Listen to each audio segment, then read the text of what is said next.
Primeiro combina com ela e vai acontecer a vida. E que sim, e que vai acontecer.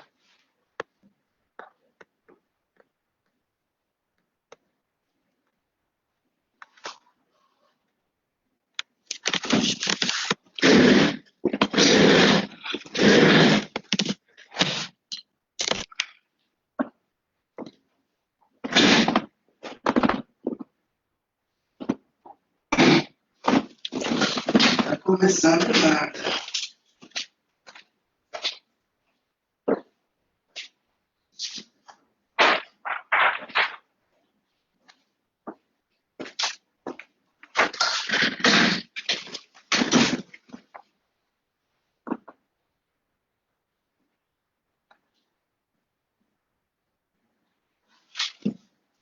A tecnologia. Pois é. Tecnologia.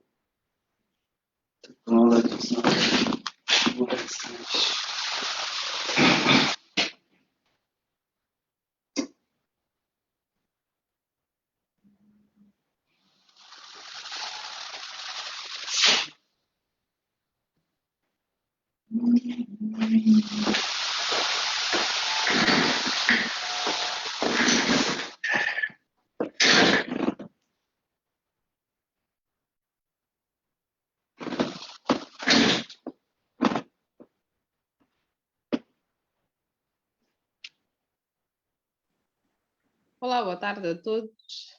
Sejam todos muito bem-vindos. Boa tarde, padre, como é que está? Muito bem, muito bem. Muito obrigada, padre.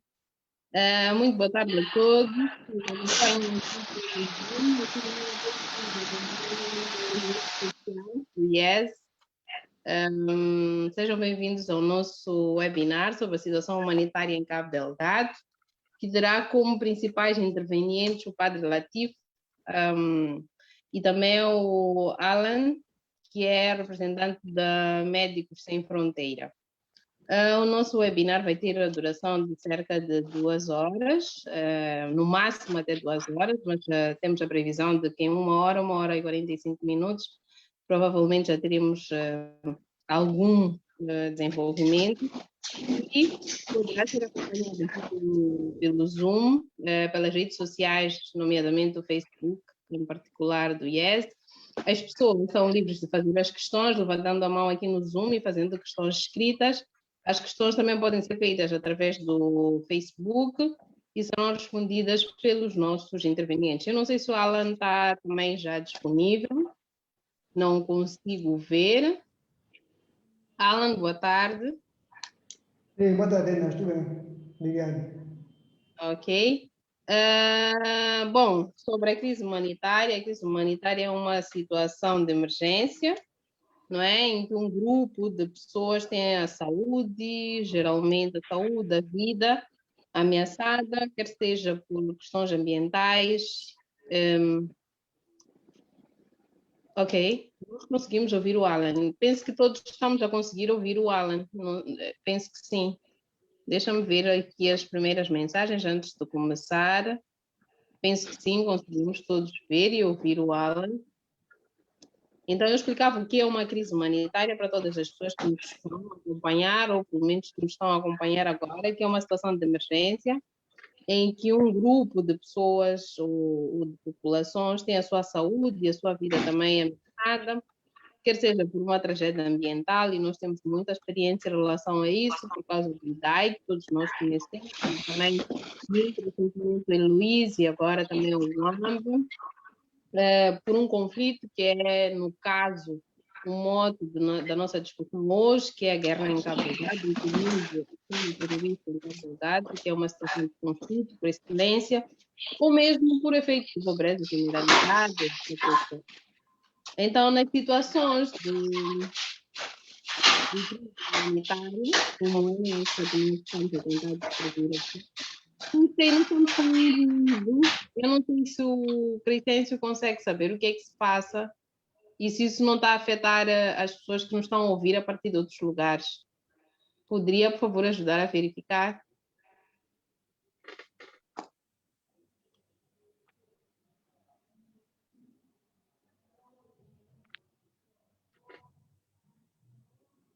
Antes de continuarmos, eu vou esperar que nos confirme a situação do ruído que nós estamos aqui a ter, para ver como é que nós podemos resolver.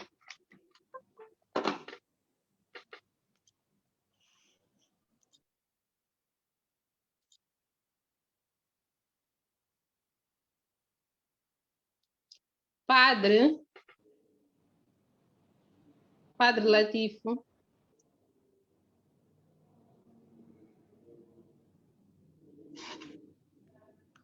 Alô? Já pode avançar. Sim, padre, queríamos pedir que sempre que tiver que mexer, só fazer algo que desligasse o microfone, porque é o seu microfone que está a criar ruído aqui deste lado. Está a criar, ok?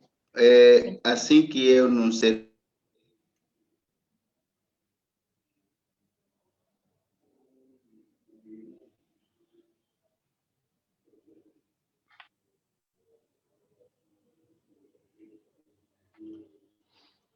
Já conseguiu resolver, padre? Perfeito. Penso que já estamos com o problema resolvido. Então, nós falávamos que nestas situações humanitárias são necessários recursos extraordinários, fora daqueles que são geralmente planificados, para oferecer o básico, o necessário e dar aquilo que nós chamamos de assistência emergencial. E é justamente para falar sobre a assistência emergencial que nós temos aqui como convidados o Alan Cassa e o Padre Fonseca para nos darem uma visão sobre o que está acontecendo em Cabo Delgado em decorrência do conflito. E quem são os nossos intervenientes? Nós vamos começar a nossa apresentação com o representante da Advogados Sem Fronteira, que é o Alan Cassa, que ele tem 60 anos de idade, é francês, de naturalidade argelina, ou seja, nasceu na Argélia, e é moçambicano desde 2015, casado, pai de 3 filhos, e também fez o seu ensino secundário na Argélia, onde nasceu, e depois viajou para a França, onde fez economia, na sua licenciatura, que é a sua formação de base, depois fez relações internacionais na Sorbonne, em Paris, com a clara intenção de trabalhar para organizações humanitárias, que é onde ele trabalha agora. E profissionalmente, Alan Cassa, desde 1990, ocupou sucessivamente postos de administrador, logístico e financeiro durante as suas primeiras missões na empresa que ele representa hoje, que é a Médicos Sem Fronteira em Moçambique. Trabalhou na Médicos Sem Fronteira em Moçambique, no Bangladesh, em Angola e Malawi, antes de chefiar algumas missões em 3 continentes. No campo, sempre trabalhando no campo da emergência médica, na resposta a epidemias, principalmente em contextos de conflito, como foi na República Democrática do Congo, no Burundi, na República Centro-Africana, no Kosovo, Ruanda, entre outros. Entre 2005 e 2012, Alan Cassa geriu um projeto de prevenção, cuidado e tratamento da HIV/SIDA para mais de 40 mil doentes em Moçambique. Durante esta missão também liderou um projeto piloto de adesão comunitária a grupos de apoio para melhorar a retenção no tratamento da HIV, que é uma das grandes preocupações em Moçambique. Durante anos, o nosso interlocutor trabalhou como diretor executivo do NAIMO, que é uma rede de ONGs que trabalham na saúde, especificamente na área da HIV/SIDA, e também onde ele desempenhava funções de cooperação, interação com autoridades moçambicanas e outras organizações da sociedade civil, com o objetivo de melhorar o acesso da população aos cuidados de saúde. Então, desde 2020, ou pelo menos desde junho de 2020, ele voltou a Médicos Sem Fronteira e agora é o chefe da missão para um projeto de doenças avançadas para HIV/SIDA na Beira. E claramente, como nós tínhamos explicado no início, também lidera o processo de resposta à emergência em Sofala, em decorrência dos desastres climáticos em Sofala, mas também em Cabo Delgado, em decorrência do conflito do terrorismo. Alan Cassa, muito boa tarde, seja bem-vindo ao nosso webinar e tem desde já a palavra. Muito obrigado, Igna. Então, primeiro eu quero agradecer a Igna para a sua introdução, mas também para a oportunidade de convidar-nos para tratar de um assunto que é muito sério e que nós não podemos sempre por um lado, quando acontecem outros eventos aqui em Moçambique, também não quer dizer que os outros eventos, estou a pensar aos vítimas dos ciclones que aconteceram nos países dos últimos meses, também são considerados como pessoas que não podemos esquecer, mas as pessoas de Cabo Delgado, particularmente com o contexto de guerra, merecem nossa grande atenção. Então, eu vou partilhar uma apresentação que é muito breve e depois eu deixar. Então, não sei se vou conseguir.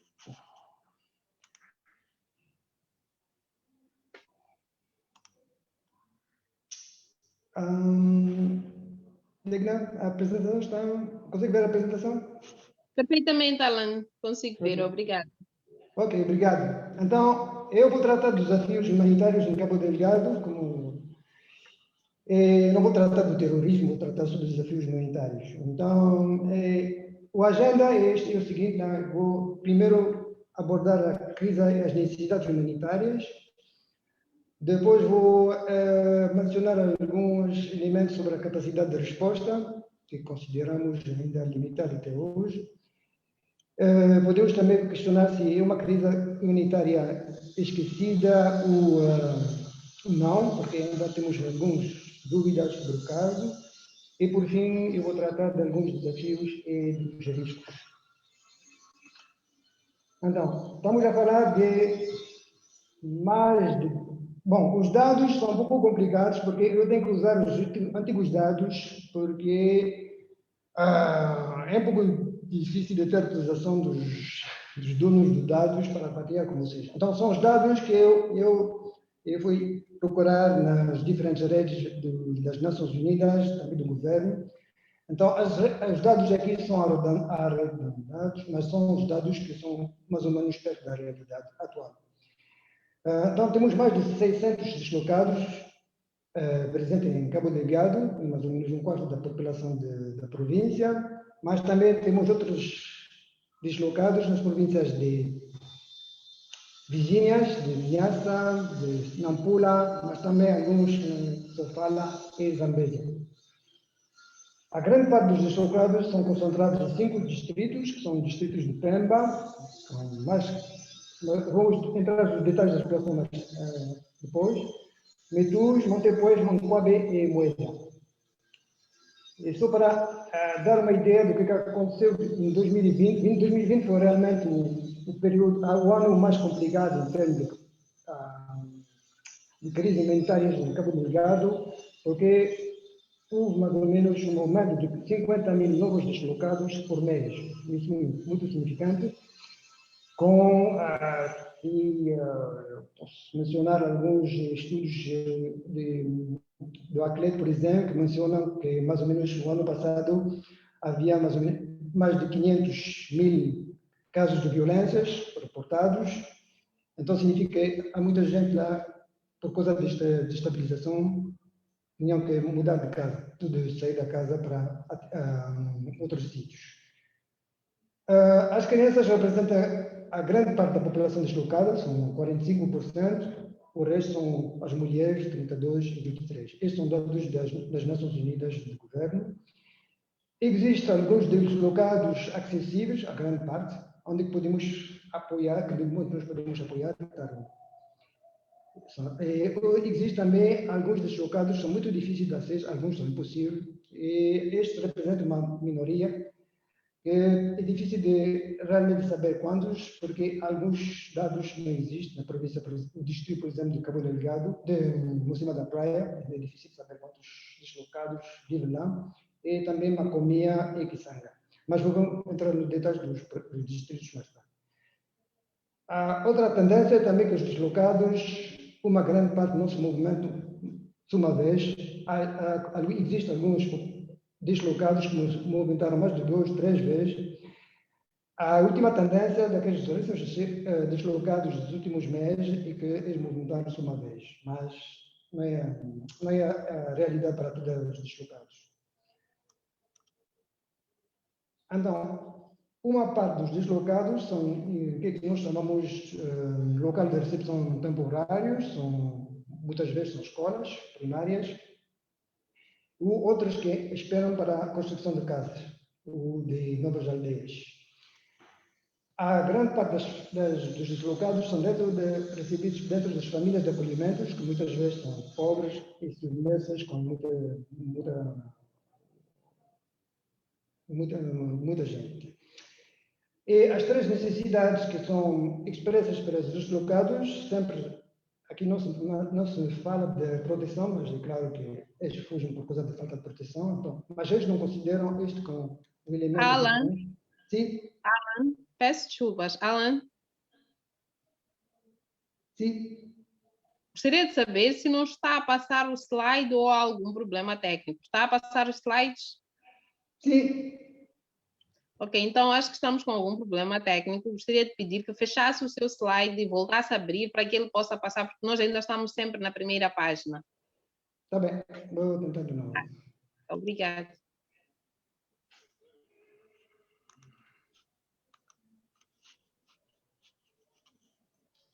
Ok, Aqui então deixa eu tentar ir a um segundo slide só para ver se funciona. Ok.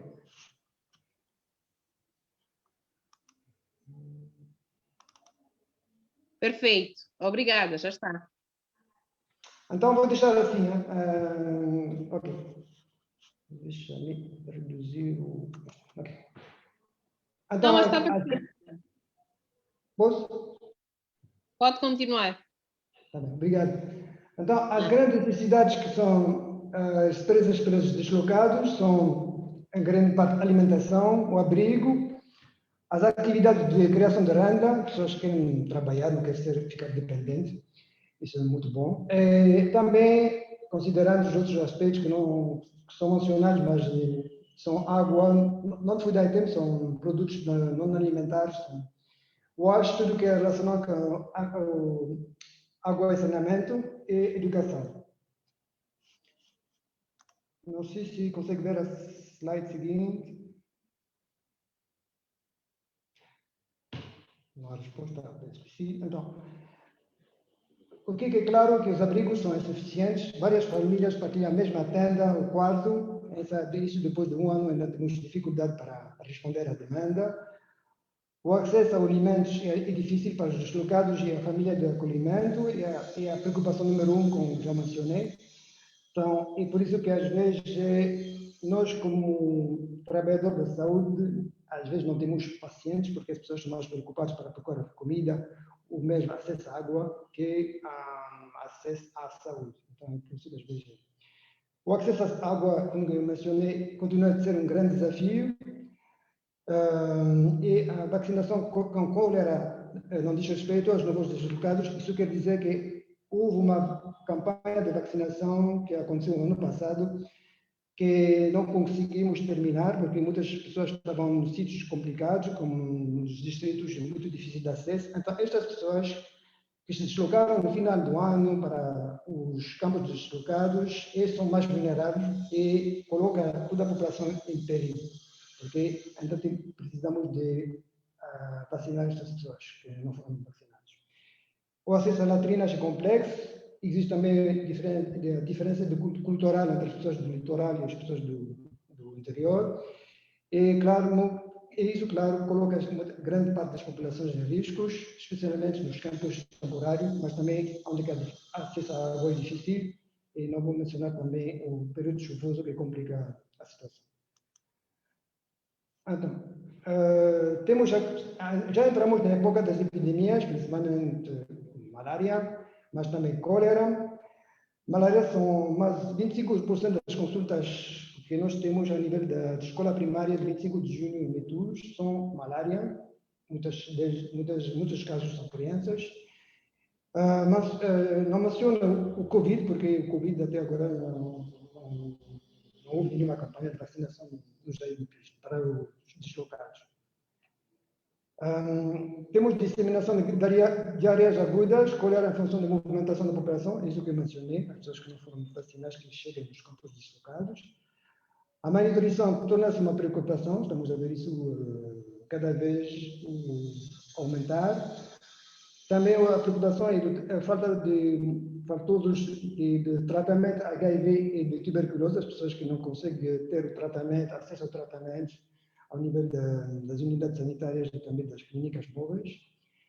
A saúde mental é uma grande preocupação. Muitas famílias tiveram um período muito difícil e quando saíram das casas, saíram da aldeia, perderam crianças, perderam familiar, para além da casa, mas é um trauma para muita gente.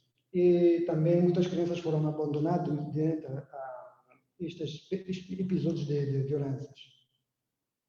Eu vou partilhar um mapa que eu elaborei a partir dos dados que eu tenho acesso. Então, só para mostrar a evolução do número de deslocados, pode apreciar este gráfico, esta tabela entre janeiro de 2020. Nós tínhamos mais ou menos menos de 100 mil pessoas na província de Cabo Delgado.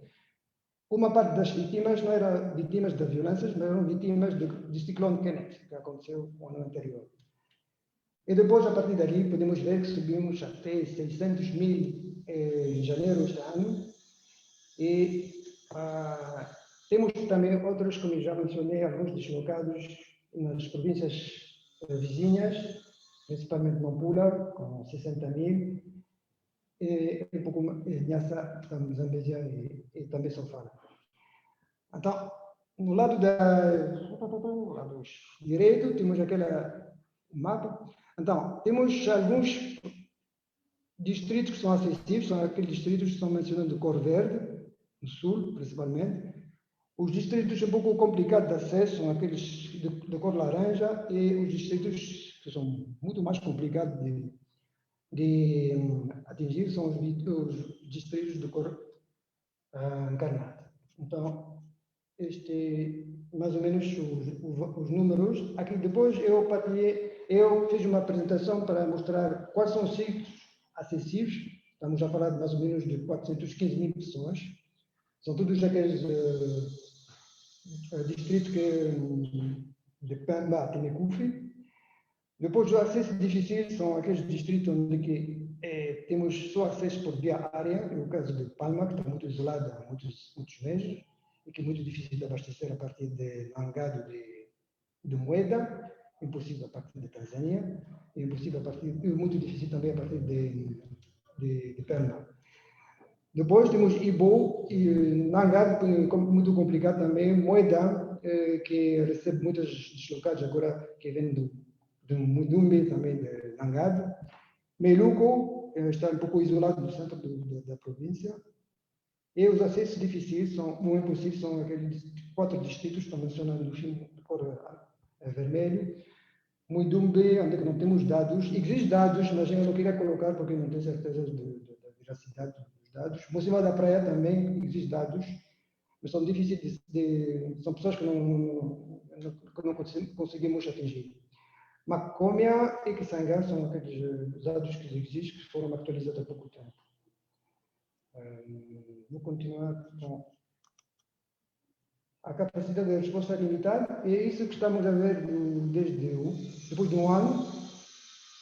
A colaboração local entre as autoridades e a zona é boa, porque nós beneficiamos da experiência do ciclone do ano... não é em 1999, em 2019, desculpa. O governo apelou à ativação humanitária internacional e também apoio para o assentamento definitivo. Isso vamos ver depois, que é um pouco difícil de responder as duas intervenções, os dois apelos para apoio no mesmo tempo. Os atores humanitários são poucos e são sobrecarregados com necessidades. Vou apresentar depois a lista dos ONGs que estão presentes aqui em Cabo Delgado. E também temos poucas organizações de emergências no terreno para completar avaliações, significações em imagem e dados não há emergências, não há fundo. É difícil convencer doadores sem avaliações e sem dados. Isso foi o caso durante muitos meses durante o ano passado. Agora a situação mudou um pouco, porque eu estava a dizer que muitos deslocados agora são acessíveis. É o mesmo caso do ano passado, mas não havia pouca disponibilidade para fazer as avaliações. Os doadores foram capazes de mobilizar fundos, mas a resposta ainda é muito limitada e não chega à altura das necessidades. As Nações Unidas apresentaram no início do ano um plano de resposta. O ano passado, só para comparar os valores, o ano passado precisaram de 35 milhões de dólares, este ano vamos precisar de muito mais, 250 mil. E esse para a população que foi identificada no final do ano passado. Então, não sabemos se vamos continuar com o mesmo número ou vamos ter mais pessoas. O que é claro é que os 600 pessoas que estão mencionadas aqui são deslocados. Para além dos deslocados, temos que considerar todas aquelas famílias que recebem estes deslocados. Então, o número realmente das pessoas com necessidade nas províncias e nas outras províncias é mais de 1 milhão, é quase o dobro dos 600 mil. Então, as pessoas temos que considerar para alguns apoio à alimentação e tudo isso. Há organizações que estão presentes, mas não têm fundo e não podem operar na plena capacidade. Nós temos fundos, mas não podemos também operar nossa plena capacidade por outros elementos que vou mencionar depois. Temos exatamente o ponto seguinte, constrangimentos em termos de vistos humanitários e de importação de material.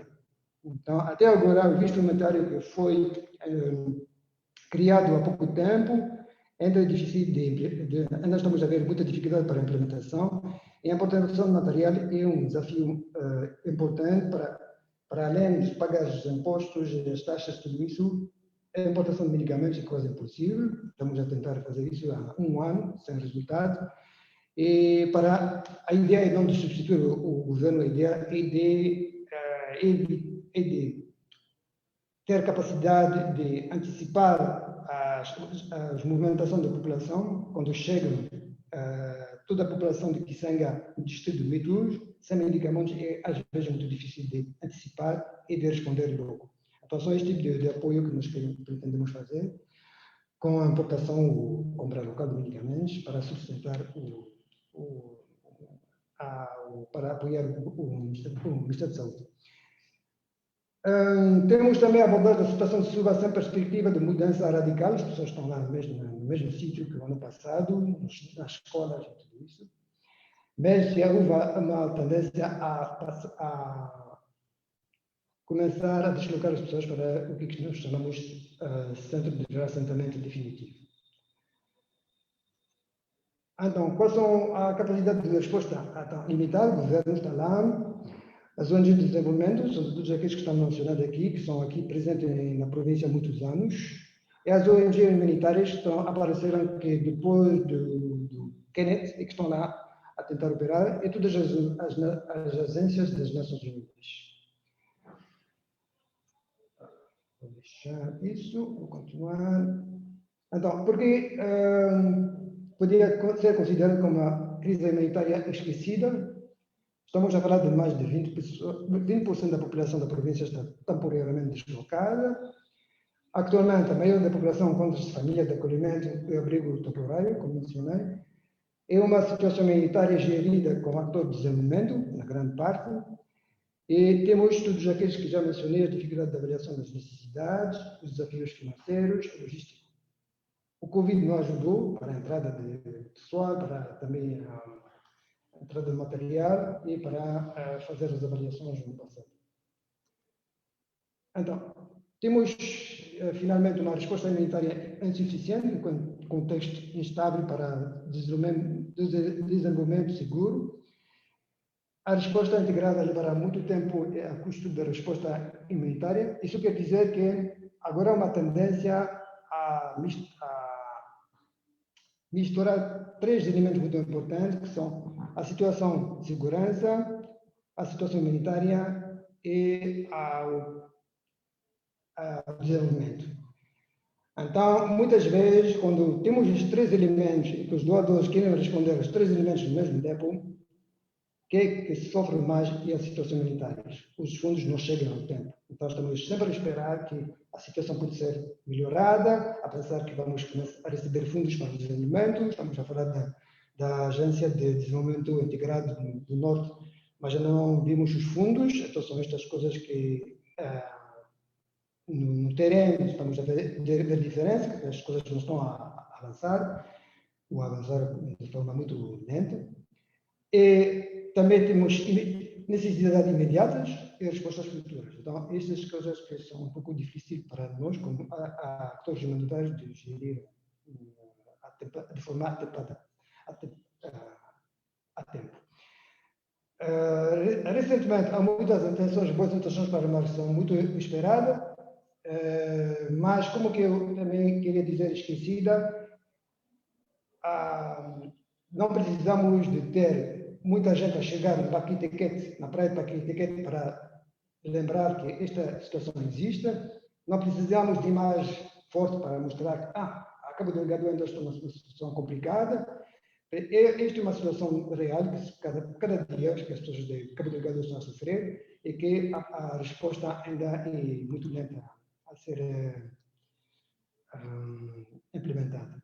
Então, os desafios e os riscos são relacionados com a falta de resposta imediata. As pessoas que vivem ali sem tendas, um ano é muito complicado, porque é difícil de importar tendas, porque se nós prevemos de ter 100.000 pessoas recém-deslocados e que aparece 400.000, é claro que o material não é suficiente. Então, este risco da atração de desvio relacionado com a assistência humanitária, isso quer dizer que muitas vezes lá é difícil é o caso que nós temos em alguns distritos que a distribuição de comida podem atrair, podem criar alguma destabilização e também apoiar outra parte que normalmente não era o objetivo. Também temos todos os riscos relacionados com o período de chuva e os focos de violências nas comunidades com surtos de colera, principalmente. Isso já aconteceu. Muitas vezes não é relacionado com esta situação complicada, acontece sempre, mas esta situação, como a mistura de população local e deslocada, cria algumas dificuldades. E para terminar, temos que ver a viabilidade do plano de reassentamento do governo. É um plano que tem tudo, é muito importante, mas ainda não estamos a ver os fundos para implementar isso. Aumento da atenção das populações deslocadas nativas, isto pode acontecer, já aconteceu, mas até agora o acolhimento das pessoas é muito bom, quer dizer, não há tensão entre os deslocados e os nativos, mas quando há acesso à água, acesso à saúde, acesso à comida, chega a ser um desafio porque não é insuficiente, isso pode criar algumas dificuldades e tensão dentro das comunidades.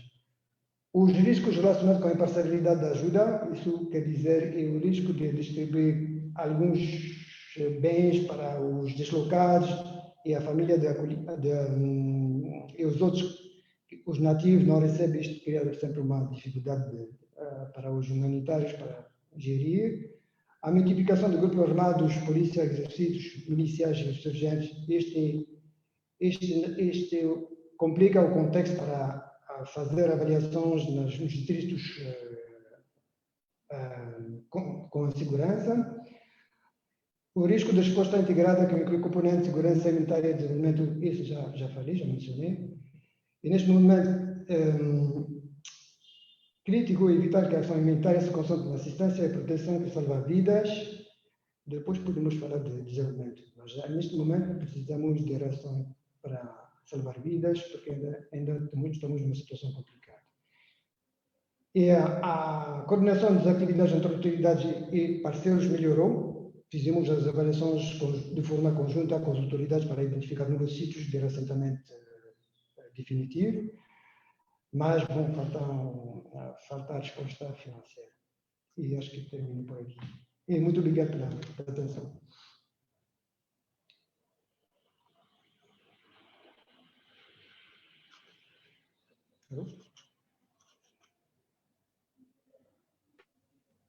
Muito obrigada, Alan. Muito obrigada por esta visão geral sobre a situação humanitária em Cabo Delgado. Antes de para continuarmos com o nosso programa, vou convidar o Padre Latifo também para fazer a sua apresentação. O Padre Latifo é sacerdote católico, missionário passionista e trabalha na nossa diocese de Pemba, em Cabo Delgado, e também é docente parcial.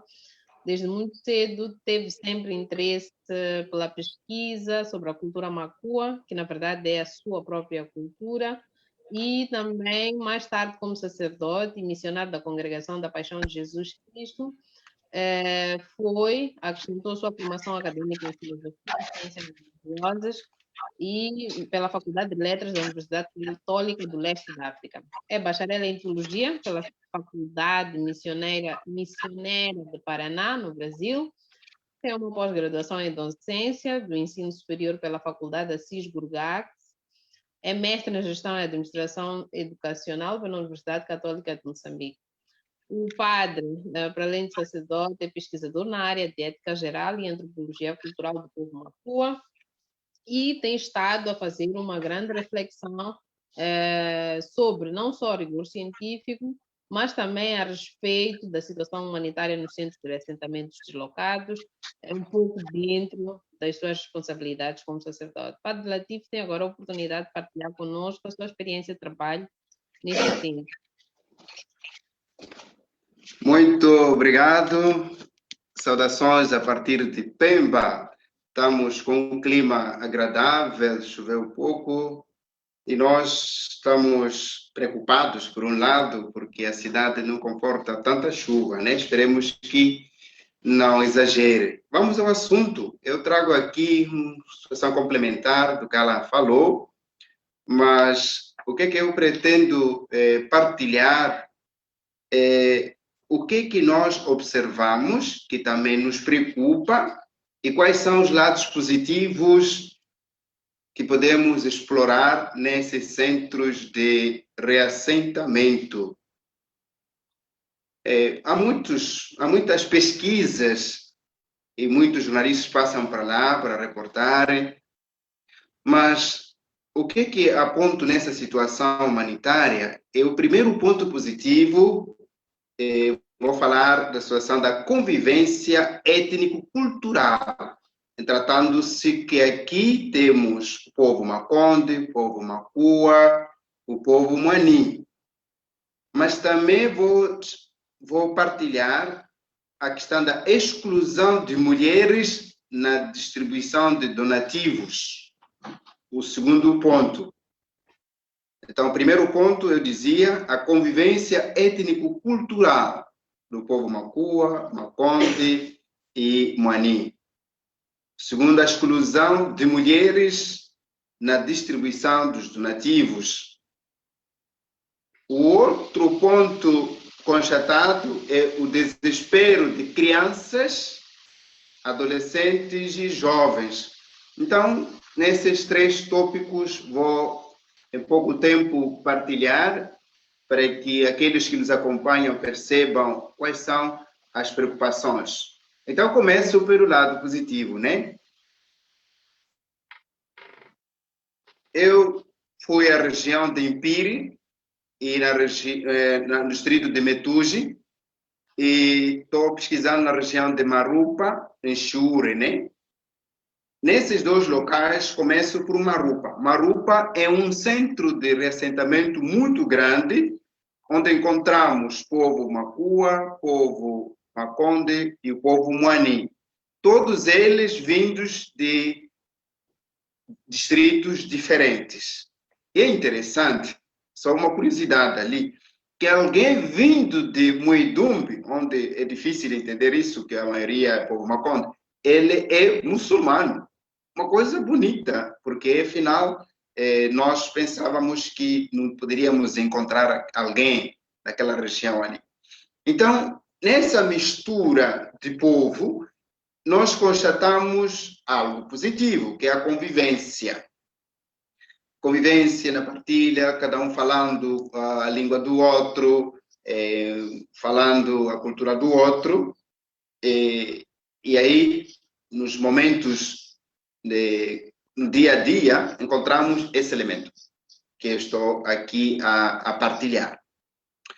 Mas, apesar desta característica bonita do que se vive no dia a dia, da convivência, vem a pergunta: até que ponto essa convivência pode ser considerada saudável? Tendo em vista que alguns pesquisadores apontavam que os conflitos surgem porque o povo Mani sempre foi menosprezado, o povo Maconde era assado e cozido, o povo Macu era aquilo. Houve muita coisa, e está tendo agora muita coisa dos nossos mesmos pesquisadores querendo apontar isso. Então, tendo em vista que nesses locais onde criaram centros de reassentamentos nativos, por exemplo, estamos a falar da região de Impiri e na região de Marupa, ali em Xure e aqui em Metuge, ali os nativos são considerados povo Macua, esses são os nativos. E aí estão a explorar as terras dessa gente. Qual é a política que deve ser usada para acompanhar, para que também, talvez não haja essa interpretação de que não se entendem, para que também alguém não fique lá cutucando? Porque o meu medo, como os pesquisadores, que haja alguém que esteja cutucando. Ah, aquela guerra surgiu lá porque vocês não se entendiam, aquela guerra está tendo isso. Então, o medo é esse. Então, eu provoco nessa minha apresentação de que quer os Médicos Sem Fronteiras, os outros benfeitores que por ali são, organizações que vão para lá, busquem, além do atendimento para questões básicas como alimentação, tendas, e aqui na região de Metu já tínhamos começado o problema do atendimento psicossocial, mas também existe, se investigue, se trabalhe a convivência num aspecto cultural, questão antropológica, e estamos falando disso. Porque, como todos querem sobreviver, se houver qualquer tentativa de beneficiar só um grupo étnico, pode ser um fator. Então, temos aqui, nós que acompanhamos esses organismos, alertarmos que não haja benefícios do único grupo social grupo étnico aqui. Nenhum grupo deve se beneficiar mais que o outro, com medo de se interpretar que há favorecimento e aí um está sendo excluído.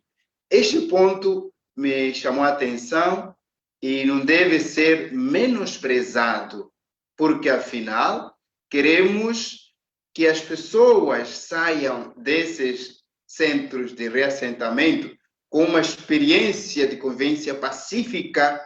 E se houve, eu digo se houve, porque não tenho certeza do que aconteceu em alguns lugares, de que houve briga, porque excluíam o povo Mani, porque favoreciam, não tenho provas, né? Então eu digo assim, se houve essa tentativa, que as pessoas aprendam nos centros de reassentamento como conviver de fato muito bem.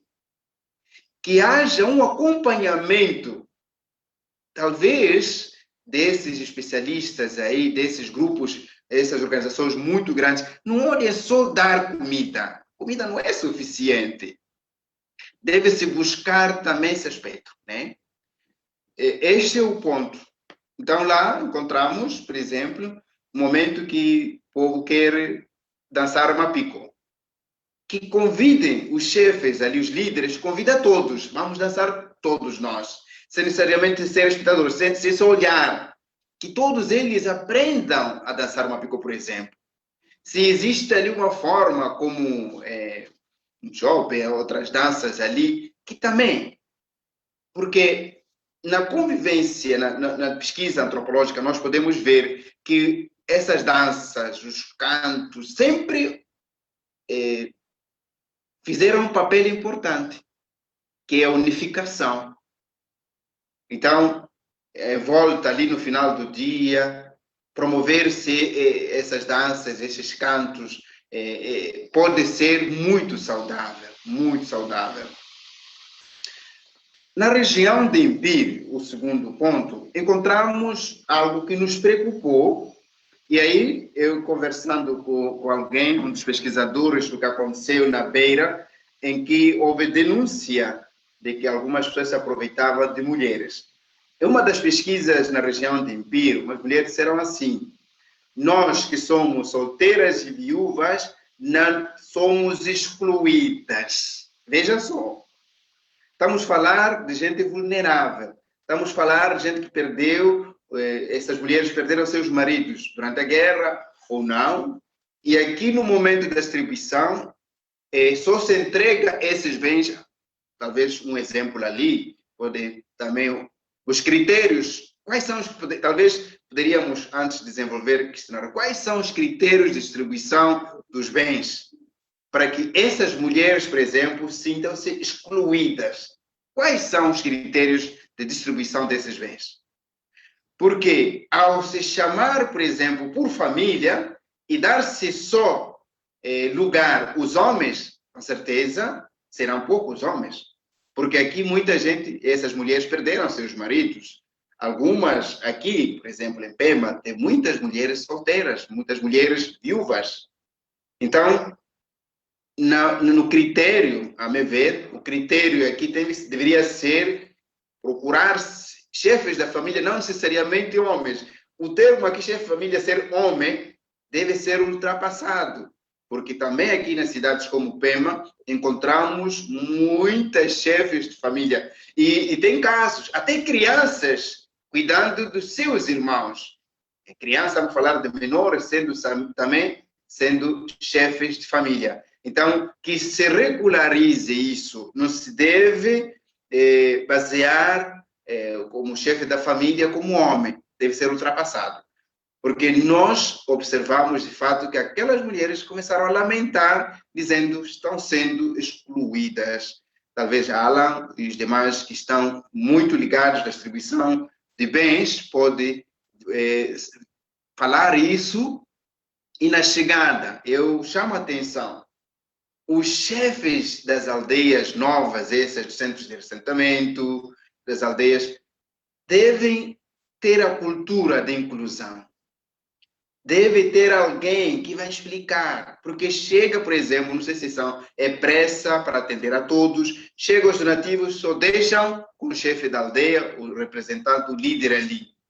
Até que ponto nós confiamos? Não é que a gente tem que desconfiar, mas também temos que preparar essas pessoas que esses bens não é para se apoderar, não é para só dar aos familiares, é para todos.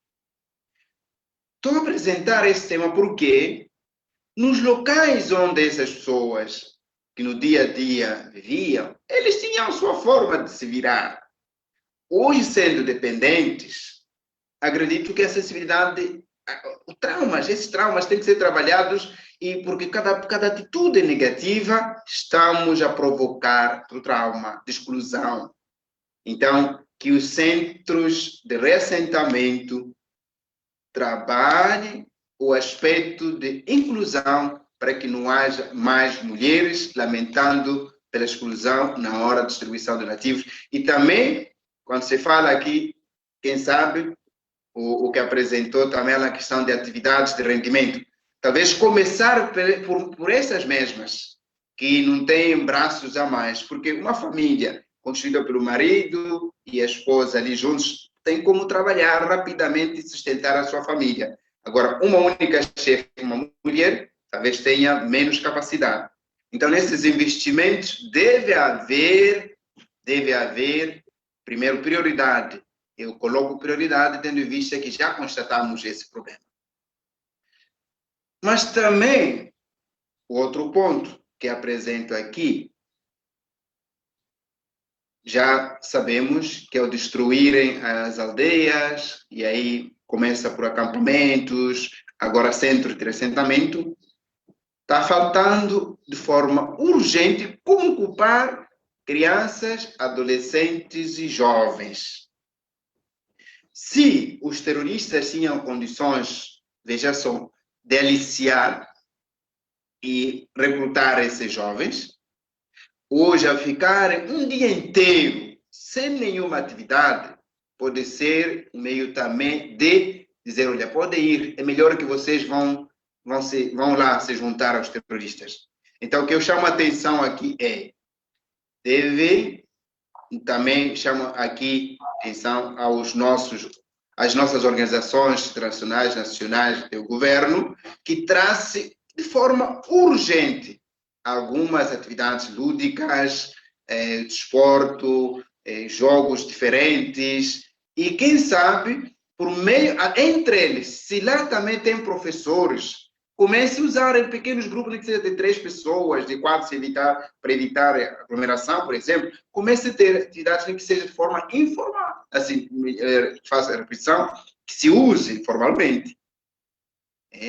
Pode ser pequenos grupos, olha, a pequena alfabetização aqui, ocupar as crianças para que não criemos de novo uma oportunidade dessas crianças pensarem, de se juntarem com os terroristas. Então, qualquer ação que permita uma atitude negativa deve ser resolvida.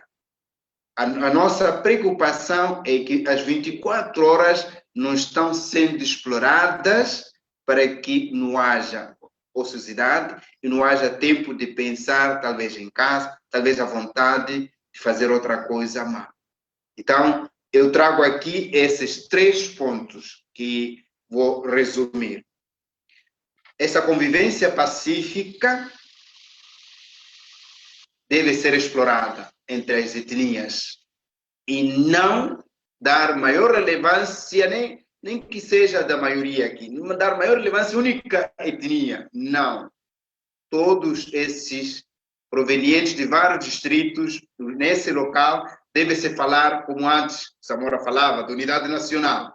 Deve-se falar, todos nós, veja só, temos um único elemento que nos une. Somos deslocados de guerra e queremos sobreviver para um dia voltarmos às nossas casas.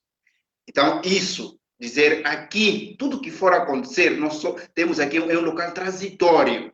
Porque todos esses, na conversa, sabe o que pedem? Queremos voltar às nossas casas. Mas primeiro, queremos que a guerra termine já. Porque muitos dizem, não, com o que nós vimos, vendo ali alguém sendo decapitado, não queremos voltar a ver isso. Por isso, nós não estamos a pensar voltar agora, mas queremos, como a voz do governo, dizer, olha,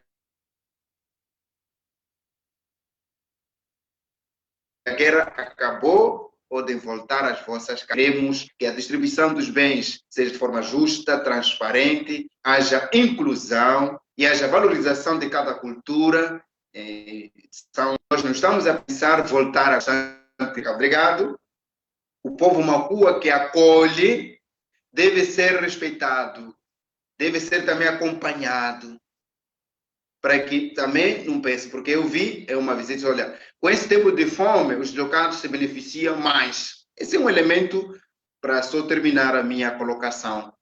Então, não se, só chegar lá, distribuir, tem que também conversar um pouco. Olha, nós sabemos que esse tempo é de fome, a crise provocada pela pandemia, sabemos que vocês estão com fome, mas estamos dando prioridade por serem deslocados, porque estão aqui fora dos locais da proveniência. Não é só chegar, também um contato com o povo local que acolhe, com o anfitrião. E, como eu disse, procurar-se especialistas para atender essas mulheres, buscar-se ver tratamentos, observar se é exatamente isso que falam. Porque pode ser também um choro de uma mãe que gostaria de ter mais comida e não consegue, pode também chorar. Não estamos aqui a desmentir o que falam, mas também pode acontecer no momento de fome, no momento disso, tudo pode acontecer. Então, por favor, cada ponto que eu estou a apresentar aqui e os outros que alguns estarão aí constatando, temos que resolver, porque sair de sua terra, nem que seja de forma saudável, pesa. Imagina alguém que que saiu da sua aldeia, da sua vila, devido à guerra. Aqui a sensibilidade, a dor é maior. Então, por favor, valorizarmos as mulheres, termos processos de inclusão, sermos transparentes, termos atividades que acompanham as crianças, preocupar bem às 24 horas do dia. E, por favor, que este momento que estamos a viver nos centros de reassentamento seja uma oportunidade de nós crescermos e de irmos corrigindo os anteriores problemas que alguns pesquisadores mencionaram, como a questão de tribalismo, como a questão de exclusão do povo Mani, o povo Maconde, o povo Macua, dependendo da região. Todos esses problemas podem ser resolvidos para que, ao voltarem essas pessoas nas suas aldeias, suas cidades, aprendam a viver de forma pacífica, de forma justa, de forma inclusiva, e a valorização da criança, adolescentes, jovens como potenciais doutores de hoje e de amanhã. Muito obrigado. Muito obrigada, padre. Muito obrigada por esta apresentação. Sei que algumas questões já estão a ser feitas e, de certa forma, respondidas no chat. Penso que o Alan está a responder algumas, mas eu depois vou pedir que também responda aqui, e vou começar com as questões em relação à apresentação do Alan. Alan, a primeira questão que eu ia fazer é em relação à cólera. É médico, trabalha com a Médicos Sem Fronteira, agora estamos numa época chuvosa. O padre Latif esteve aqui a confirmar, disse-nos que ainda não está completo o processo de vacinação e em alguns centros continuam a chegar deslocados que não estão vacinados, e os que foram vacinados pela primeira dose não receberam a segunda dose. E a minha questão é como é que a Médicos Sem Fronteira pretende, por exemplo, colmatar essa situação e como é que ela pode afetar. Sabemos que Cabo Delgado está a registrar chuvas, já faz 1 ou 2 semanas, o padre confirmou ainda, e a minha questão é como é que tem sido pensado, como é que está a ser pensado o plano de vacinação para evitar, por exemplo, uma epidemia de cólera nesta época de concentração, para além da Covid, né? Ok, a resposta é muito simples, né? Agora, o número de casos é mais controlados que há 2 semanas atrás. A ideia é de convencer os serviços provinciais de saúde de completar a campanha de vacinação com aqueles que não receberam vacinas no ano passado. Principalmente naquele setor de deslocados, Metus, onde há muitos casos, principalmente em Metus e Ancoabe. Os outros são mais ou menos controlados. Os dois estão mais ou menos. Uma outra questão, o Alan, na sua apresentação, tinha um mapa, não é? Dos distritos que são de difícil acesso, outros de impossível acesso, por causa de que não conseguem aceder para dar resposta à questão humanitária. A minha questão é, por exemplo, em relação aos distritos de Mocimbo, Muidumbe, Macomia e Kisanga. A impossibilidade de acesso é por questões de segurança. Eu gostaria de confirmar se existe uma outra razão que faz com que não possam aceder a estas áreas. Não, é unicamente por causa da insegurança. O próprio pessoal de saúde não está presente nestes distritos, fugiram no ano passado, ainda estão entre Metus, para o pessoal de saúde de Kisanga está em Metus, o pessoal estão nos outros distritos. Mas não voltaram para os distritos, muitas vezes porque as casas são destruídas, mas também por causa da falta de segurança. Em relação, e já relacionado com isso, um dos desafios, né, que apresentou durante a sua apresentação sobre os desafios da resposta humanitária é que não havia imagens. A minha questão é, havendo essas imagens ou uma visão um pouco mais realística sobre a situação destes distritos, existe um plano de controle das questões de segurança ou existe uma ideia de que, por exemplo, há uma ideia de que não há imagens, não temos dados claros sobre a situação humanitária nestes distritos. Entretanto, se os tivéssemos, as organizações como a Médicos Sem Fronteira teriam condições de eventualmente mandar algum pessoal, ainda que seja de forma ad hoc, para dar resposta ou vazão a questões humanitárias lá, ou nem por isso?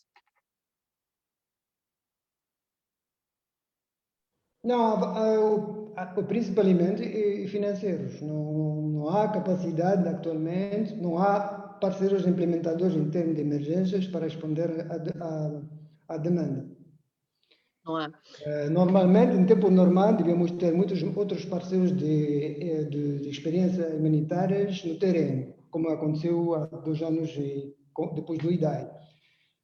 Não precisamos também de todas estas organizações, temos que limitar também o número de organizações porque também a província de Cabo Delgado, neste contexto, não é a mesma que só fala há 2 anos com IDAI. Aqui estamos a falar do problema de segurança, não podemos ter o mesmo número de pessoas presentes na província, mas o mínimo até agora não existe. Não existe. Uma das questões que chamou muita atenção é sobre 3 desafios que trouxe aqui, que de certa forma afetam a resposta internacional à situação humanitária. Falou da situação de segurança, a situação humanitária por si, e também as questões de desenvolvimento, e trouxe aqui a questão da DIN. Acredita que o foco que se tem dado na mobilização de recursos para a situação de Cabo Delgado tem influenciado na resposta humanitária, ou seja, por um lado, existe um movimento que faz, de certa forma, mobilização de recursos para as questões de desenvolvimento, ou também existe, quer dizer, também existe um outro grupo que também está a fazer mobilização para a segurança e acredita que estas mobilizações múltiplas afetam a mobilização de recursos para a assistência humanitária. É isso que estava a tentar dizer-nos? Exatamente.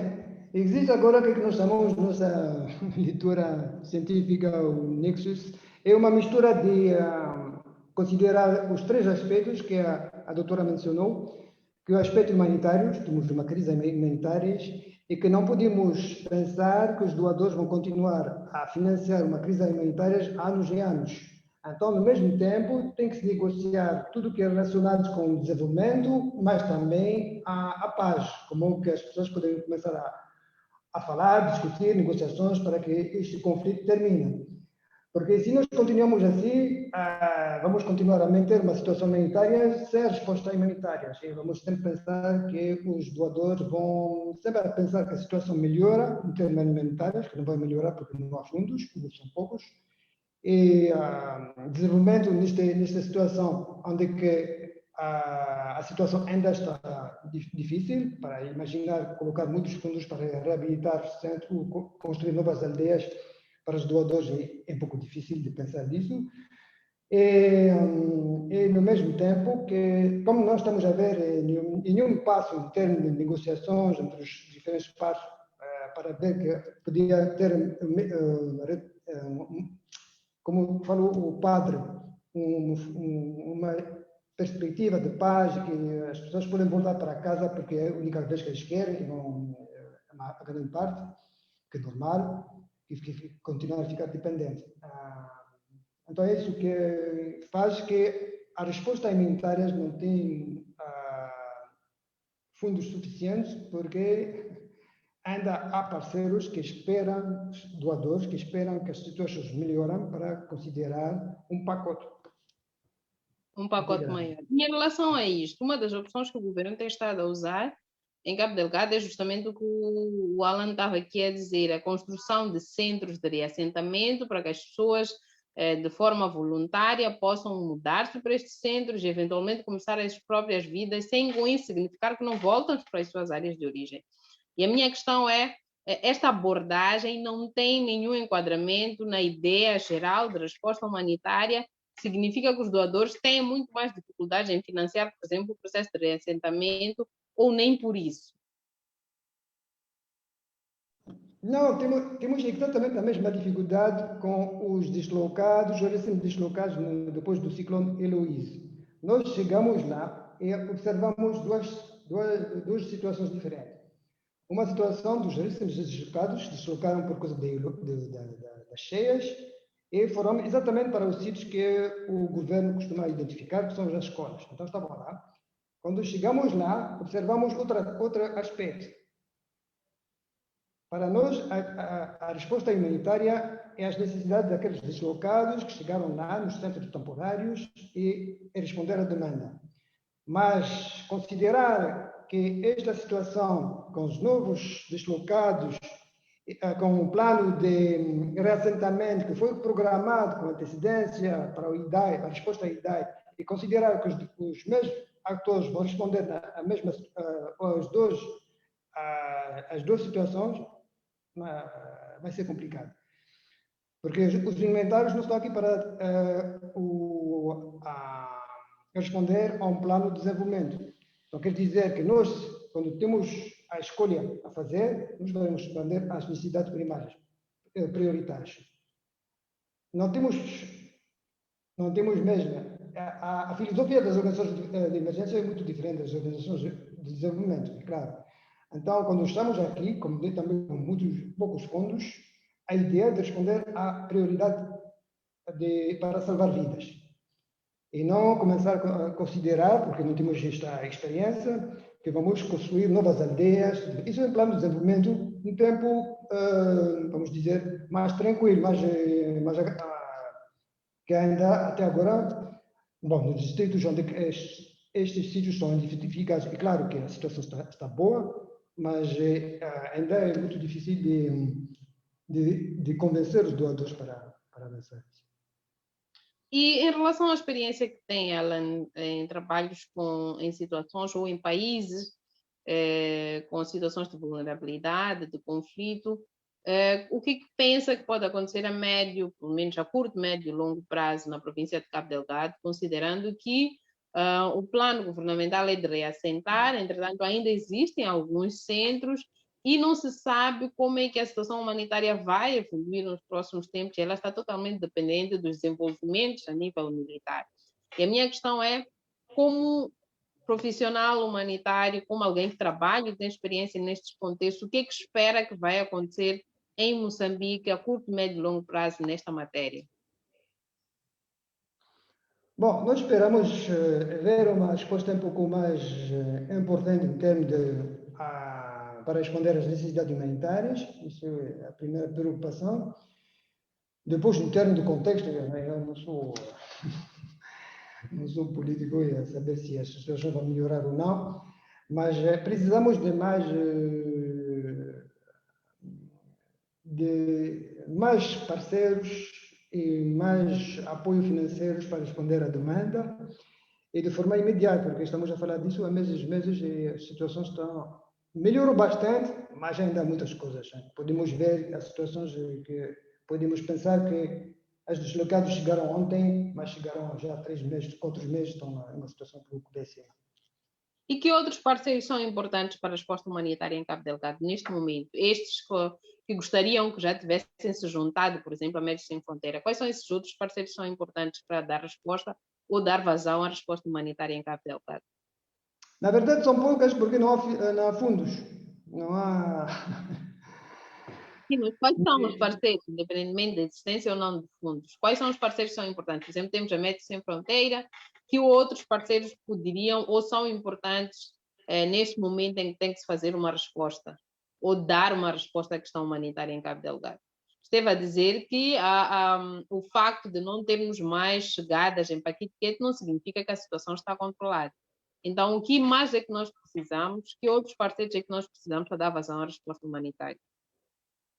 As organizações uma parte das organizações que estão presentes, Care International, Save the Children, já tem experiência na resposta de emergência, a ICRC também. Só que a grande parte de nossas organizações tem dificuldade para a entrada de pessoas estrangeiras para apoiar. Isso que vistos humanitários, como mencionei, foi criado há pouco tempo, mas ainda não conheço acordo deste visto. Não sei se alguns colegas conseguiram ter vistos, entre nós é uma dificuldade. Então, esta dificuldade para ter acesso, para nós também é um constrangimento. Queremos fazer mais, mas somos limitados. Não em termos financeiros, em termos de apoio pessoal. Tá certo. Antes de fazermos também, ou pelo menos conversarmos com o padre, eu vou tentar ler algumas das questões. Eu sei que o Alan esteve a responder. Não sei se confirma que esteve a responder por escrito as questões que estavam a ser feitas. Fez? Não, há uma confusão, não escrevi bem, acho que não mencionei bem aquelas diferenças dos grupos armados. São forças em presença no terreno, então quer dizer os exércitos militares, os outros que são ali no terreno com armas, com quem nós temos de negociar, ainda não temos. São estes tipos de. Mais grupos diferentes no terreno, mais complica a resposta. Isso que eu queria dizer. Eu vou agora tentar, antes de conversar com o padre, peço 5 minutinhos só, vou tentar ler algumas das questões que foram feitas para o Alan e depois volto a si, padre. Eu vou pedir a autorização para desligar a minha câmera, assim que posso ver as questões com um pouco mais de... Então, temos aqui uma série de questões para o Alan e eu vou aqui tentar ler, não sei se algumas foram respondidas aqui no texto. E a primeira questão... Alguém pergunta ao Alan, não obstante o facto de estar identificada a crise humanitária, por que não existe ou não se verifica? Acho que isto é para o governo, é para uma autoridade governamental que nós não temos aqui. Penso que esta questão talvez o Alan não possa. Alan, como considera a situação em Pemba relativamente ao plano de crise humanitária?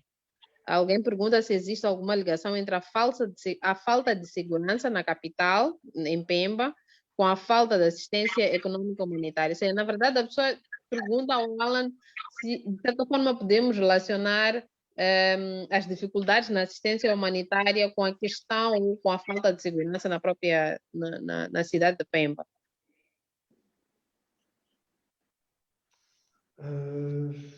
Sinceramente, eu não sei como responder a esta pergunta. Para mim, o que nós estamos envolvidos com o município de Pemba, a cidade de Pemba, com o apoio para o Covid, primeiro, mas também para a cólera. O resto, não temos nenhuma atividade em Pemba até agora. Agora, a segurança, não sei, né? Porque temos ali, acho que são a população de Pemba, acho que minha memória é boa, é de mais ou menos 200 mil, e temos quase o mesmo número de deslocados. Isso provavelmente pode ser uma parte da resposta à sua preocupação. Ok, eu penso que há aqui uma questão sobre riscos de imparcialidade na ajuda e multiplicação de grupos armados, mas em relação à multiplicação de grupos armados, penso que o Alan esteve aqui a responder, não é? Que estava a fazer a diferenciação entre militares, forças de defesa e segurança, não confundir com grupos armados. Mas aqui alguém pede para que elabore um bocadinho sobre os riscos de imparcialidade da ajuda, que eu penso que fez referência na sua apresentação, e também a multiplicação de grupos armados, mas não só. O número talvez crescente da polícia, do exército, dentro do contexto de segurança. Não sei se consegue perceber esta questão. A questão relacionada com a imparcialidade de ajuda é muito simples. Né? Nós temos acesso às populações que estão dentro daquela zona de, vamos dizer, segurança.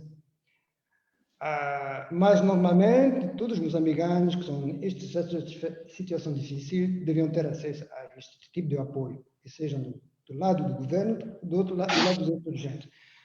Porque, estou a dizer isso, mas como não há a possibilidade de apoiar toda a população, há pessoas que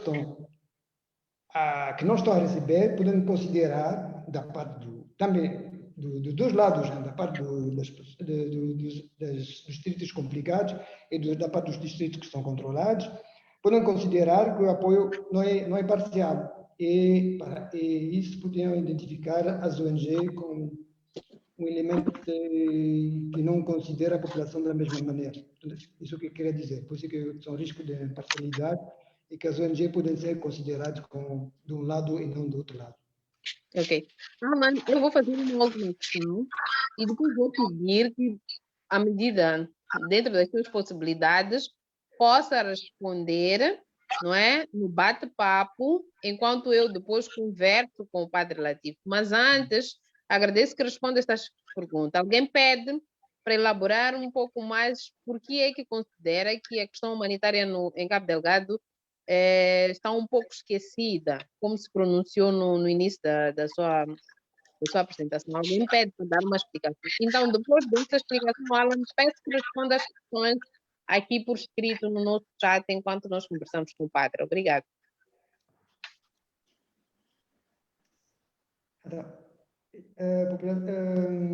Situação esquecida, é assim? Sim. Ok. Bom, é cada vez a mesma coisa. Quando há muitas imagens sobre a situação complicada e não é só relacionado com a situação em Cabo Delgado, isso acontece em muitos outros países. Estou a pensar agora na República Centro-Africana, mas também no Iêmen, nos outros países, onde que já as pessoas sem imagem começam a esquecer que é uma situação complicada. Então é isso que não precisamos de partilhar imagens de Paquiteque todos os dias, mas temos fazer barulho sempre. Este evento é muito importante por isso, para não esquecer estas populações que ainda precisam de muito apoio. Por isso que eu queria dizer que não se considera como uma situação que pode ser esquecida. Passamos Muito obrigada. agora. Muito obrigada, Alan. Eu vou agora passar para o padre. Padre Latif, você consegue ouvir-me? Consigo? Ok, e antes das minhas Sim, estou aqui. do tempo, alguém pede que o padre comente sobre a questão da discriminação na distribuição, sobre os sinais de discriminação na distribuição da comida, da ajuda, com base na origem das pessoas. Por exemplo, há quem diga que pessoas da Mocimboa da Praia, refugiadas em Pemba, queixam-se de ser excluídas, eventualmente, por serem amigos ou familiares de terroristas. O padre confirma isso. E se também tem informação sobre trocas de favores sexuais na distribuição de comida dentro do seu trabalho com os deslocados? Esses pontos de exclusão podem ter acontecido, mas ainda não confirmamos, porque a vantagem essas proveniências, alguns lugares estão definidos. Aqui o líder é de Mocimboa da Praia e vai cuidar o pessoal de Mocimboa da Praia. Aqui, proveniente de Macominha, vai cuidar o pessoal de Macominha. Então, parece que está cautelado. Está cautelado para que não haja essa... Sim? Não, perguntava se essa estratificação dos líderes deste distrito se acontece também em Pemba, na cidade, onde são acolhidas por famílias, ou isso é só nos centros de deslocados? Em Pemba não há, mas há um caso não oficial onde você pode ouvir, por exemplo, em Chiure, o povo a gritar assim, Anacoto. Anacoto é dizer gente de guerra. E esse é um elemento pejorativo, embora não influencie na distribuição desses donativos, mas é um elemento perigoso. Então, pode-se acautelar isso da mesma forma que há nos centros de reassentamento essas divisões por meio dos seus líderes, também aqui pode haver, ao procurar, por exemplo, em Paquitequete, quem vem de Mocimboa da Praia concentrar e dar. Porque quem talvez pode provocar isso são as organizações. Então, se elas, ao dirigirem-se a esses locais, olha, hoje nós queremos atender só quem vem de lá, e junto com seus líderes, talvez pode não haver. Mas até agora ainda não constatamos essas discriminações com base na proveniência. E também alguém falou se o fato de vir a Mocimboa da Praia seria um problema. Eu acredito que não é, porque as pessoas já estão a superar aqui em Pemba isso. E não houve ainda, não constatamos a questão de favores sexuais para a distribuição. Ainda não temos. Só que eu dizia que tínhamos que evitar, que começa com a exclusão das mulheres, porque aí ao excluir, vão obrigar elas a procurar de outras formas. padre, no início da sua apresentação, falou da convivência étnico-cultural, especialmente, penso que dentro da experiência dos centros, que eu também, de certa forma, conheço, de certa forma, porque alguns centros congregam pessoas do mesmo distrito, como, por exemplo, em Metuja, há um centro específico com pessoas, por exemplo, de Kisanga, etc, etc. Entretanto, aqui há uma questão em que alguém diz que o elemento que o padre considera bonito, que é a convivência entre grupos étnicos, Makua, Makonde, Mani, tem sido apontado em conversas informais como fator de desentendimento dentro da população. E a minha questão é, em que é que ficamos? Estes desentendimentos da população com base étnica são casos isolados, acontecem de forma generalizada. O que é que o padre pode nos dizer em função do seu trabalho e da sua pesquisa dentro desta área? Do modo geral, ainda não temos algo grave. E eu enfatizo de que podemos partir desta aparente convivência pacífica aqui, explorarmos para que em atividades culturais, em convivências assim, a gente explique que aqui o fator principal é nós todos, o que nos une é sermos locais. É possível que nos bastidores um e o outro ali não se entendam, né? Mas não é ainda grave, são casos a serem trabalhados, a serem melhorados. Então, se alguém constatou isso, é possível, sim, mas, repito, é nesse momento inicial em que os centros de assentamento acabaram de ser estabelecidos, podem ser trabalhados, as pessoas viverem bem. Embora que todos também querem voltar para casa, né? Ninguém quer ficar lá. E eu enfatizo de que, mesmo que as pessoas voltem para casa, porque lá também todos os distritos existe essa mistura, pode-se aproveitar aqui as pessoas conviverem bem para que ao chegar lá continue com esse clima e um dia não haja exclusão na base da etnia. E uma questão aqui, em função do que o padre esteve a falar, que falou das atividades, que os jovens são, de certa forma, ficam sem atividades, ficam muito tempo, e esta falta de atividades do jovem pode, de certa forma, ser aproveitada por potenciais grupos terroristas. E aqui há uma questão para o padre. De onde é que lhe parece que se formarão mais grupos rebeldes para esses grupos? Acredita que esses grupos podem vir ou ser formados dentro dos centros por causa desta questão da falta de atividades, não estão a estudar, alguns estão indocumentados, então podem, de certa forma, também ser aproveitados? A primeira coisa que temos que saber é que, ao se formarem esses grupos, não vieram do nada. Nós sabemos que muitos são moçambicanos.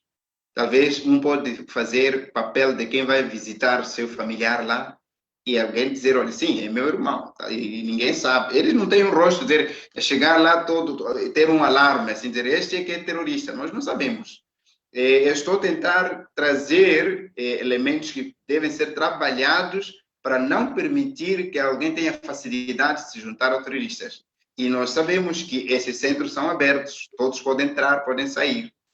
E não existe ali uma fiscalização quem entra e onde vem. Então, são lugares ainda sem segurança. Todos podem entrar, podem sair. Então, estou trazendo aqui elementos que podem ser trabalhados para evitar algum mal. E é aqui uma questão sobre a convivência. O padre falou desta convivência pacífica e aqui alguém questiona se essa convivência não é, de certa forma, influenciada pela religião, porque temos os macuas, os macondes, são cristãos, e supostamente os outros, os manis, são muçulmanos, depois tem a questão da costa.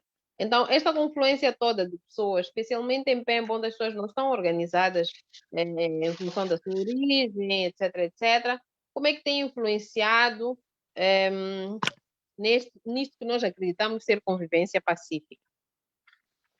No ano passado, nós vimos povo que vinha principalmente da região de Macomia, da região de Muidumbi, nos sábados se encontrando para as suas orações. Essa era a maioria gente cristã.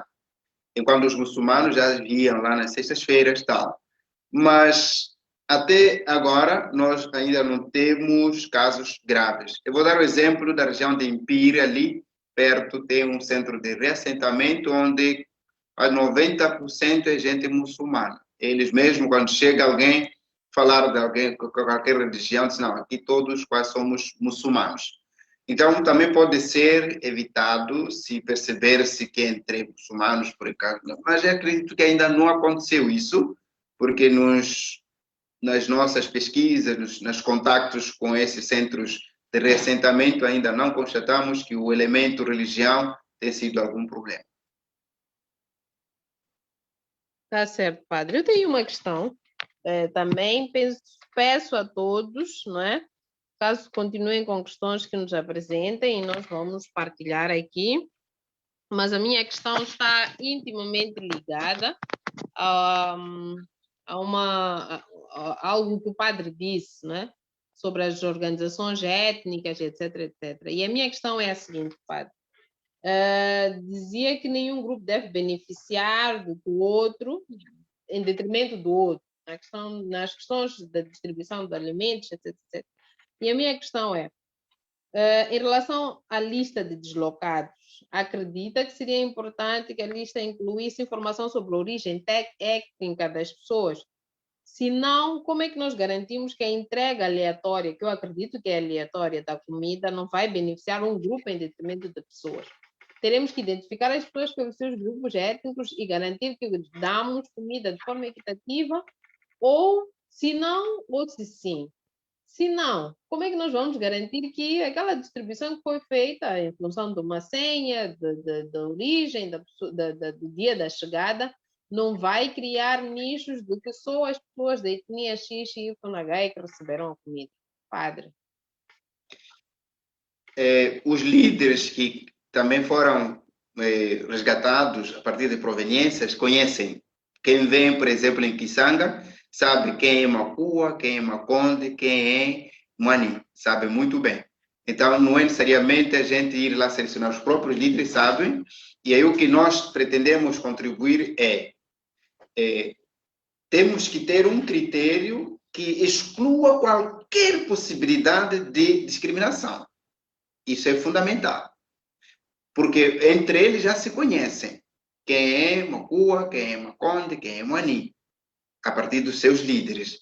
Então, ao se definir um critério que é de abrangência, que é de quantidade por meio dos integrantes da família, esses critérios bastante, acredito que serem muito ricos, aí iremos excluir qualquer possibilidade de que este aqui é fulano, é daquela etnia, sim. Então, talvez, porque eles já se conhecem quem é quem. E é importante isso, eliminar-se, porque pode-se pensar que eu não estou aqui, porque eles passam a ter uma coincidência de, por exemplo, 10 pessoas que não receberam pelo fato de serem, por exemplo, Macondes, ou pelo fato de serem Mani, ou pelo fato de ser Makua. Aí pode-se chamar a atenção de que houve discriminação. Então, temos que eliminar a partir de alguns critérios de abrangência e dizermos logo que aqui o que trouxemos é para tanta gente e sem exclusão de A nem B. Ok. Padre, eu voltarei a si em breve. Alan, uma questão que está aflorada aqui no grupo do Facebook, mas também que está aqui, é a questão da assistência psicológica. Nós sabemos que muitas dessas pessoas são vítimas de conflitos, passaram por situações de trauma, e a questão é, dentro da resposta humanitária, como é que tem sido tratada a questão da assistência psicossocial, psicológica a estas pessoas que têm os seus traumas e depois estão num espaço que não é seguro dentro da concepção de segurança para ti, que é para si próprias, que é a questão da família, etc, etc. Falamos da vacinação contra a cólera, da assistência a vários níveis aos deslocados, mas a questão é como é que fica a assistência psicossocial ou a assistência psicológica às pessoas que chegam aos centros, não só aos centros, mas também mesmo na cidade da Pemba. Como é que se enquadra dentro da resposta humanitária?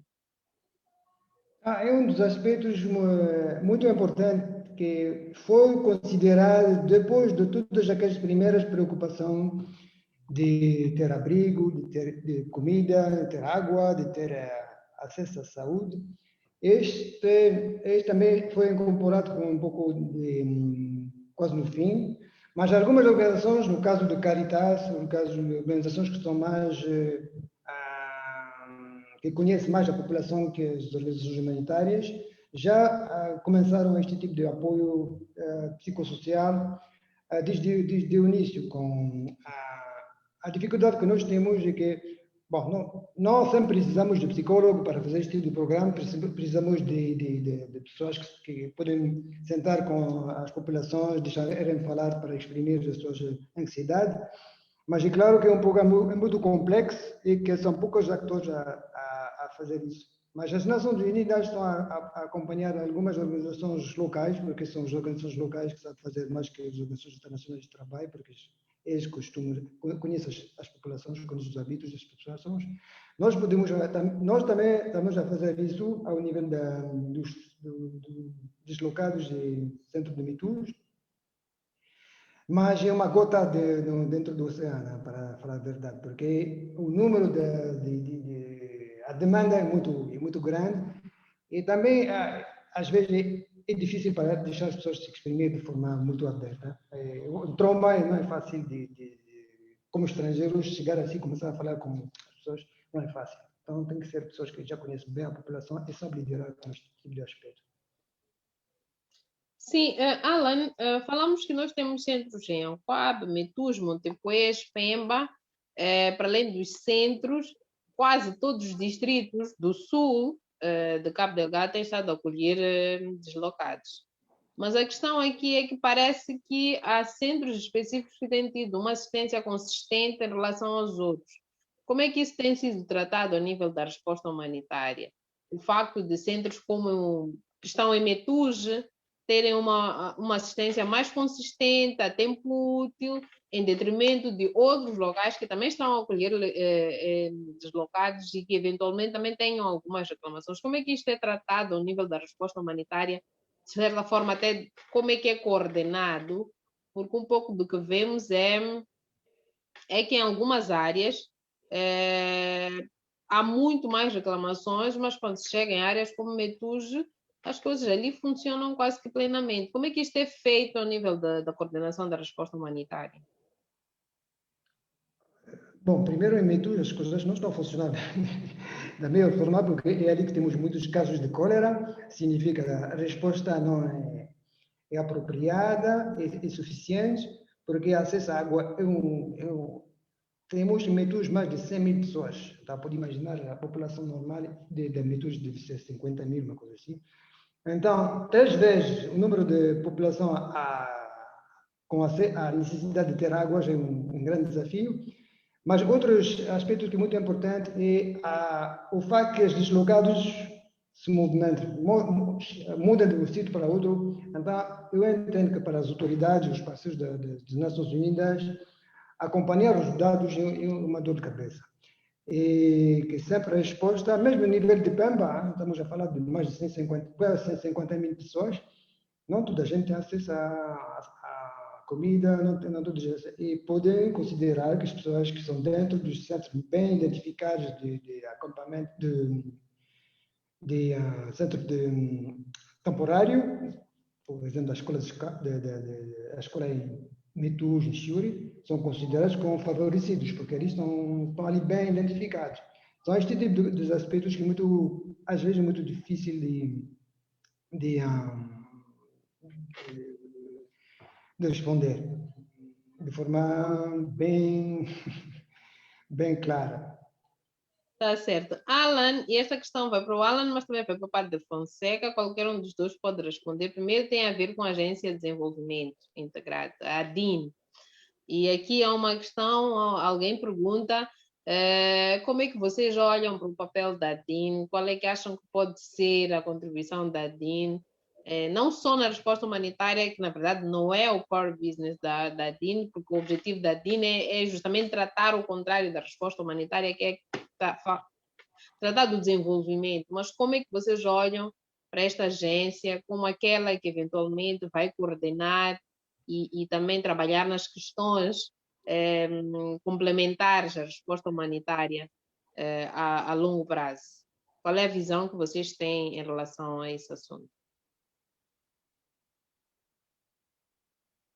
Então, como eu tenho a palavra, posso dizer, até agora o financiamento desta agência, há promessas do Banco Mundial, que sempre apoia a província de Cabo Delgado há muitos anos, um parceiro da província, mas até agora os fundos, se minha informação está bem atualizada, ainda não foram, não estão concretizados. Então, mas também este período chuvoso é muito difícil de construir aldeias. Então, também este aspecto logístico. Mas como é que olha o papel da DIN? Complementar a resposta humanitária? Acredita que é a DIN que compete trabalhar nessas questões todas? Você vai dizer que a resposta humanitária é uma questão de curto prazo e que não deve levar muito tempo. Como é que olha o papel da DIN? Bom, a DIN é desenvolvimento, né? Se trata de ali as coisas se falam de anos, não é em meses. Estamos a falar de 3 anos para construir novas aldeias, não sei. Eu não sou profissional de desenvolvimento, então vou deixar isso para os outros. Tá certo. Padre, em relação à DIN, há quem pede também que o padre dê sua opinião. É verdade que tem feito pesquisa nos centros, mas os centros também vão precisar dispersar estas pessoas. O Adine está adormecido por aqui?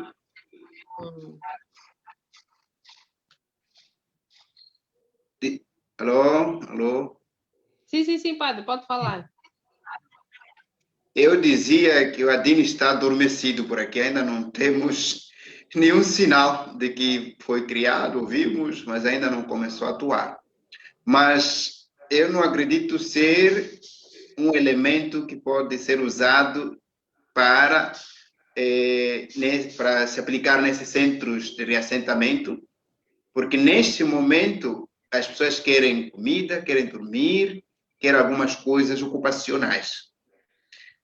Este trabalho, porque quer-se alguns resultados positivos a longo prazo, talvez assim que a guerra terminar, lá nas suas próprias aldeias, algumas atividades permanentes de rendimento. Porque se nós, por exemplo, investirmos em um estocado lá de Marupa, daqui fica a vender aqui 1 milhão de meticais, esse dinheiro não vamos achar mais, vai ser uma doação.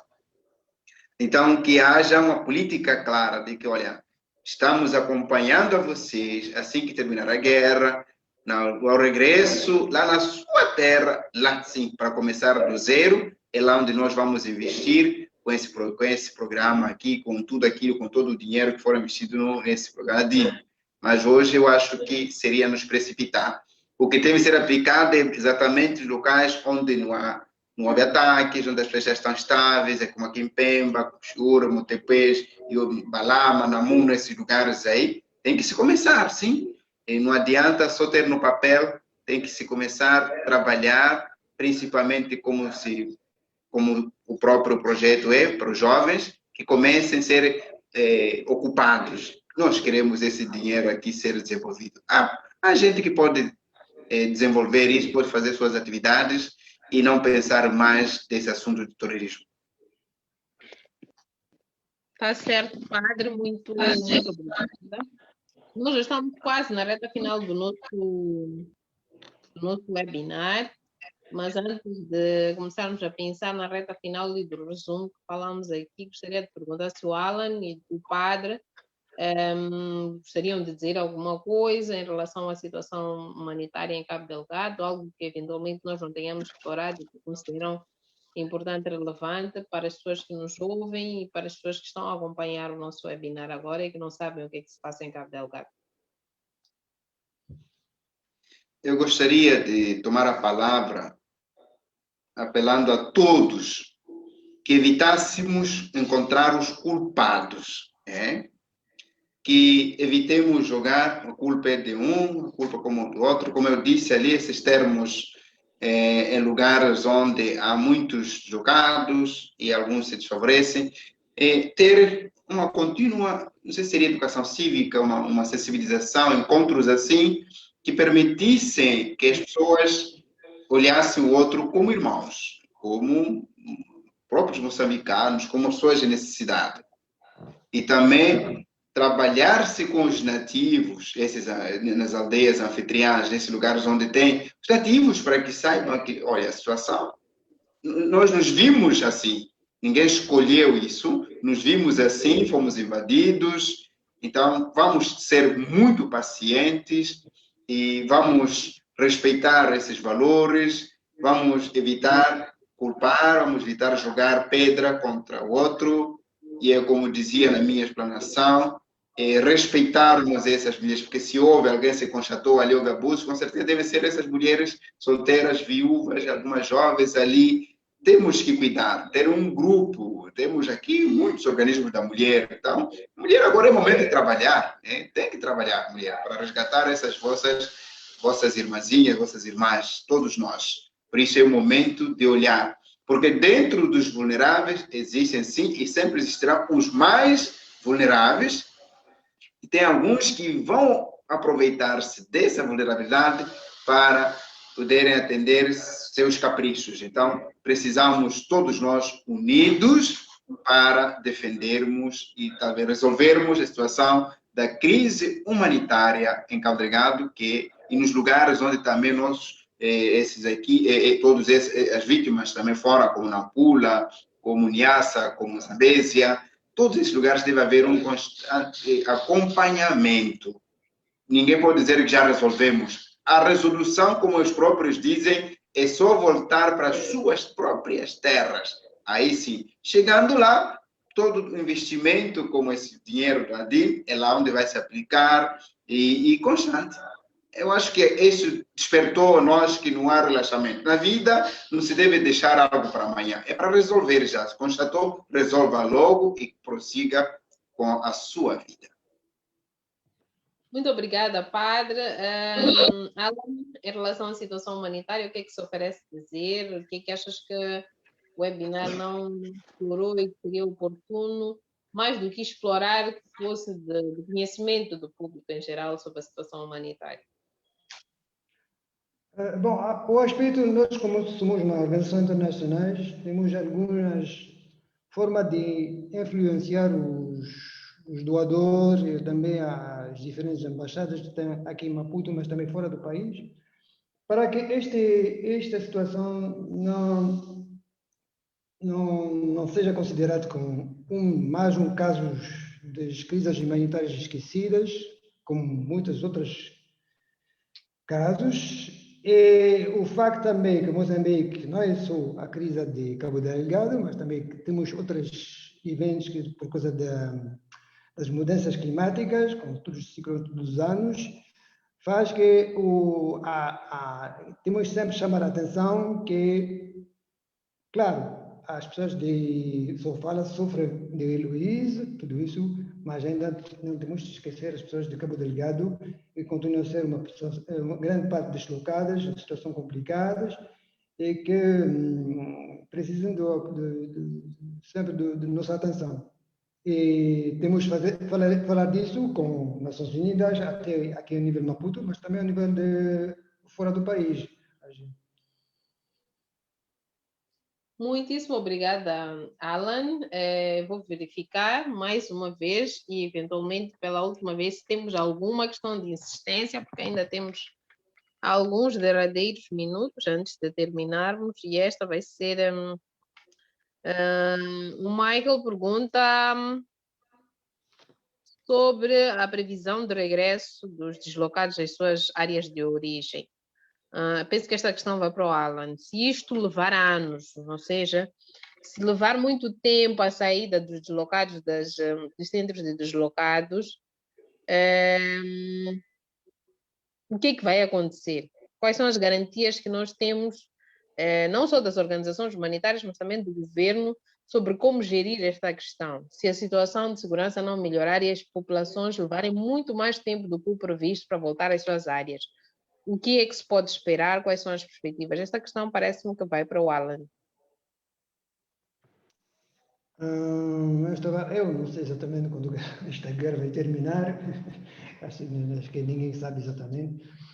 É claro que se nós continuamos desta forma, sabendo que nós começamos o ano passado com mais ou menos 100 mil deslocados.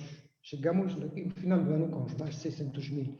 Com aqueles atores humanitários, os atores mesmo de desenvolvimento que estão no terreno, é muito difícil de responder.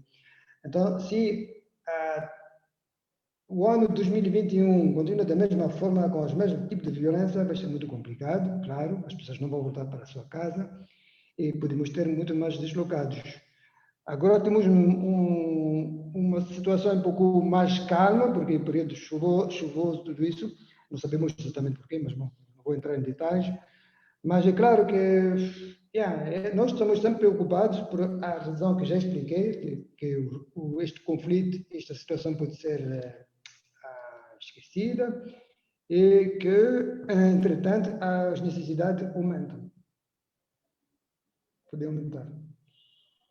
Muitíssimo obrigada, Alan Casta, por sua apresentação, mas mais do que isso, por ajudar-nos a perceber o trabalho da Médicos Sem Fronteira na crise humanitária em Cabo Delgado. Gostaria de igualmente agradecer ao Padre Fonseca por partilhar também o seu trabalho antropológico, mas também de pesquisa nos centros de deslocado, que até são os menos conhecidos, em particular o de Marrupa, em Xuri. Agradecemos imenso em nome próprio e também em nome do IES, que nos convidou, que nos juntou neste webinar. Gostaria de agradecer a todos que nos acompanharam pelas redes sociais do IES e que nos acompanham também aqui no webinar. Muito obrigada, nos vemos numa próxima oportunidade, esperamos que seja breve. Até já ou até a próxima. Tchau, tchau. Tchau, tchau, obrigado. Tchau. Padre, tchau, tchau.